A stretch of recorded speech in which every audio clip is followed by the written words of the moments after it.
नमस्कार, मैं विद्या वर्मा। आप देख रहे हैं न्यूज सच की खोज। आइए चलते हैं आज की ताजा और सच्ची खबरों की। प्रदेश के बैठे हैं प्रदेश के अध्यक्ष भीम आर्मी के भाई सत्यवान मेहरा जी, थोड़ा चेहरा देखिए,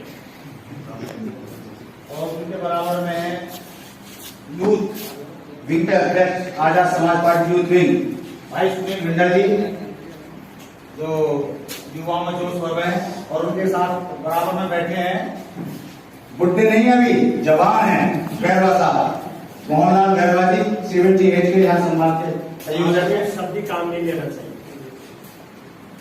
और उनका खैर मकदम है।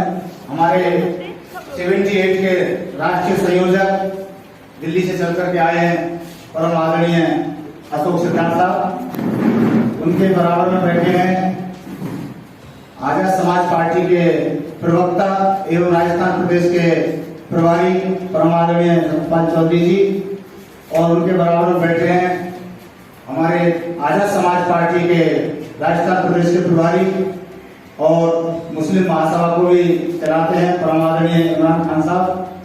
उनके बराबर में बैठे हैं आजाद समाज पार्टी के अध्यक्ष एवं पूर्व भीम आर्मी के अध्यक्ष भाई अनिल बेनवाल जी। ये हम सब मंचासीन लोगों का परिचय है। अब मैं गुजारिश करूंगा कि पवन बावन चित्र पर मूर्ति पर बाबा साहब के माला श्रद्धा सुमन अर्पित करेंगे।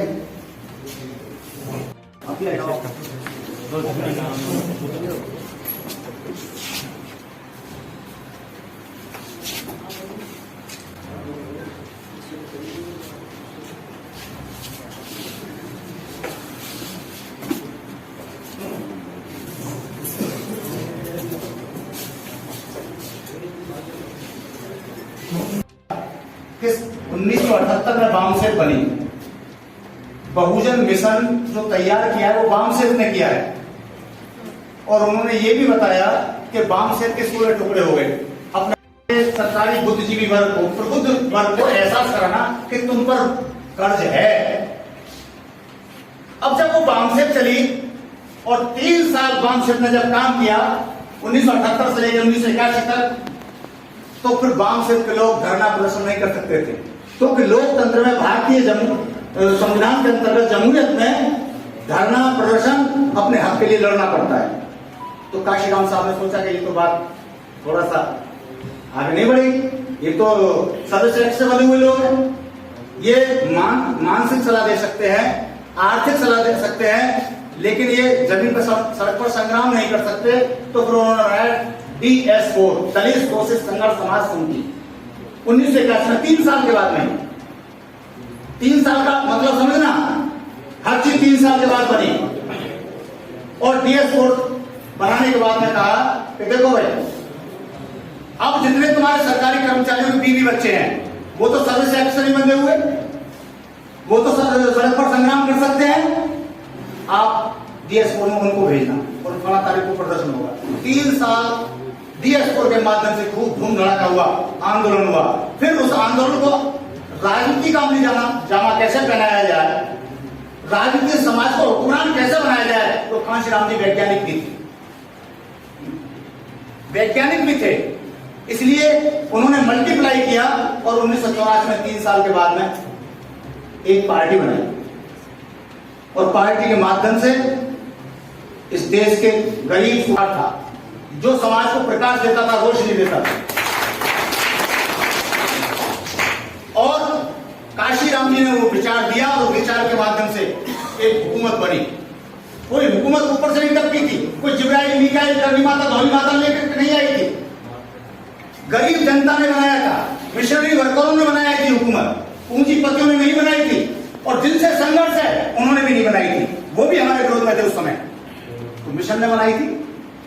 तो काशीराम जी के, जब तक काशीराम जी रहे, जब तक चली तब तक धुआंधार चली रहे, काशीराम तेरी सरकार बेशुमार चली रहे। जब तक काशीराम जी थे तो मिशन चला, मिशन चला, दमदारी के साथ चला।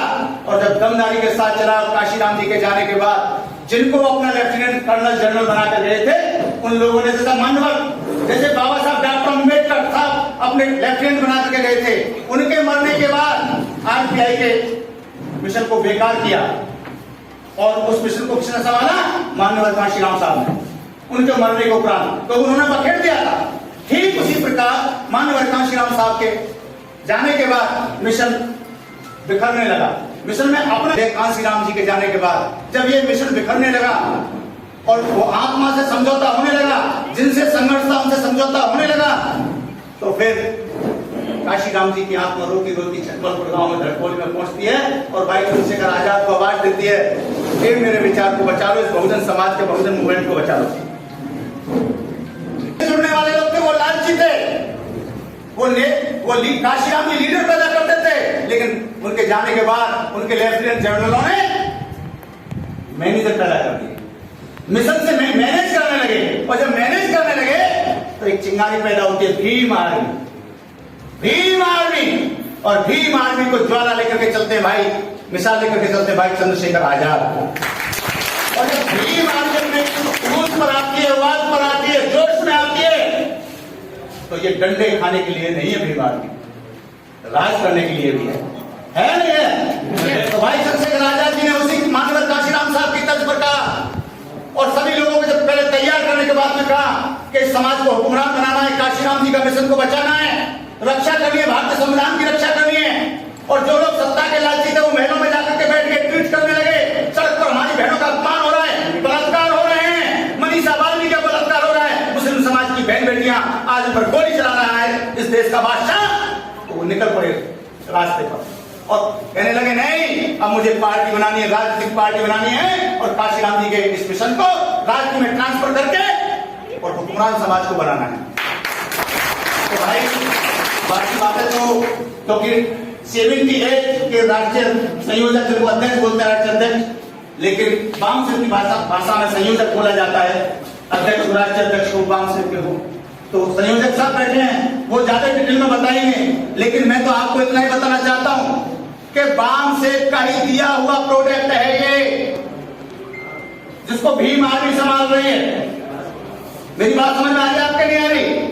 अगर वाम से ना बनाते माननीय कांशीराम साहब तो मानसिक परिवर्तन नहीं होता। वाम से के लोगों ने मानसिक परिवर्तन किया, मानसिक परिवर्तन किया, और कांशीराम जी ने कहा कि तुम बदले में ऐसा मत करना कि हम वाम से चला रहे हो, समाज को समझाना, तुम्हें कुछ मिलेगा, तुम्हें कुछ नहीं मिलेगा, तुम्हें मिलेगी आजीवन पेंशन, तुम बाबा साहब ने तुम्हारा इंतजाम कर दिया, तुम्हारे घर चलाने का इंतजाम कर दिया, तुम सर्विस में हो, और आप भी मर जाओगे तो आपकी पत्नी को पेंशन मिलेगी, आपकी पूरी व्यवस्था कर दी है। इसलिए आप पर कर्ज है कि आप समाज के एक एक व्यक्ति को मानसिक रूप से परिवर्तन करोगे और इस मिशन को चलवाओगे।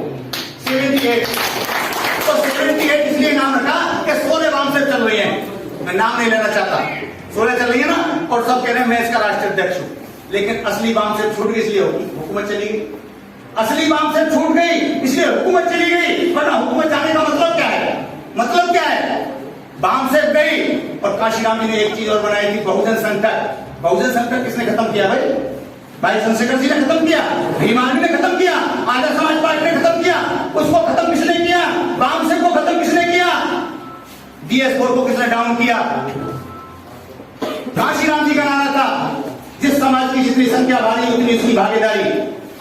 फिर वो नारा किसने चेंज किया? कांशीराम जी के विचार को किसने चेंज किया?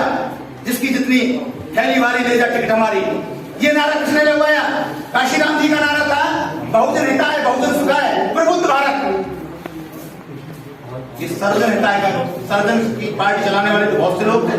इस देश में कितनी पार्टी चल रही? 7 राष्ट्रीय राजनीतिक पार्टी थी, जिसमें कांशीराम जी ने पार्टी बनाई थी, और सबके राष्ट्रीय अध्यक्ष पंडित जी, उसके राजीव गांधी जी, फिर PV नरसिंह राव जी, फिर सोनिया जी, और सबके सब पंडित जी, और जितनी सुब्रमण्यम स्वामी जनता पार्टी के अध्यक्ष, जनता दल जी उस समय, उसके हेमंत बहुगुणा, सबके राष्ट्रीय अध्यक्ष, और ममता जी और केजरीवाल जी सबके राष्ट्रीय अध्यक्ष हो, इसलिए पार्टी बनाई थी कि अपनी भी एक पार्टी होनी चाहिए। फिर आजाद समाज पार्टी की स्थापना की। आजाद समाज पार्टी की स्थापना के बारे में बताऊंगा नहीं, क्योंकि पहले बता चुके क्यों की गई, ब्रीफ में बताऊंगा, क्योंकि 2 अप्रैल घटना में जितने लोग जेल में गए उसको किसी पार्टी ने सहयोग नहीं किया, इसलिए ये जरूरत पड़ी इस राजनीतिक पार्टी को बनाने की। ठीक है, तो ये 3 संगठन आप देखिए, आप बाबा साहब से लेकर कांशीराम और कांशीराम साहब से लेकर चंद्रशेखर भाई तक, तो ये आपको इशारा दे रही है, आपको इशारा दे, प्रकृति इशारा दे रही है कि आपका रहनुमा अब आ चुका है, आपका रहबर आ चुका है। जाओ और अपनी दीवारों पे लिखो कि इस देश के हुक्मरान हमें बनना है। तो हुक्मरान बनने के लिए चंद्रशेखर भाई पैदा हो चुके हैं छिटमलपुर के अंदर, और वो आपके बीच में यहाँ 2 बार, यहाँ पर वैसे तो मेरे सामने 2 बार आए, कई बार आ चुके हैं। तो उनकी ऊर्जा का अगर हम सही सदुपयोग करते हैं तो 2024 का इलेक्शन नजदीक है। हमें 2022 में तो यूपी का, 2023 में राजस्थान का है, 2024 तो लोकसभा का इलेक्शन है। अगर हम 2022 में कामयाब होंगे और निश्चित होंगे तो 2024 का और 24 जीतना कोई बहुत बड़ा काम नहीं है। इन समस्याओं को लेकर के जो हमारे इस देश के अंदर सबसे पहले हमारे राष्ट्रपिता ज्योतिबा फुले से लेकर के सावली महाराज से लेकर के और डॉक्टर भीमराव अंबेडकर, विश्व रत्न उनको लेकर के उनके हमारे पास आप बड़े खुश नसीब हैं कि आपके पास ऐसा विश्व स्तर का प्रदेश जो प्रतिष्ठित चेहरा है भाई चंद्रशेखर आजाद, और उनके नाम से जगह जगह भीड़ जुड़ती है, उनके नाम से आपको कार्यकर्ताओं की कमी महसूस नहीं होती है, उनके नाम से आपको स्वागत हो चाहिए। तो दोस्तों ज्यादा नहीं कहकर मैं इतना कहूंगा, अनुशासन में ध्यान दीजिए आप। और एसपी आपके भीम आर्मी और मिशन सेव हम है, हम लोग देखेंगे आपके कामों को, समीक्षा करेंगे। आप ये मत मानिए कि हम सो जाएंगे, ऐसा नहीं है। माननीय परिवार जी ने कह दिया कि आप ये हमारे हम जो गाइडेंस करेंगे, और हम गाइडेंस क्या करेंगे, केवल आपका भविष्य सुनहरा बने, आप इससे सरपंच बने।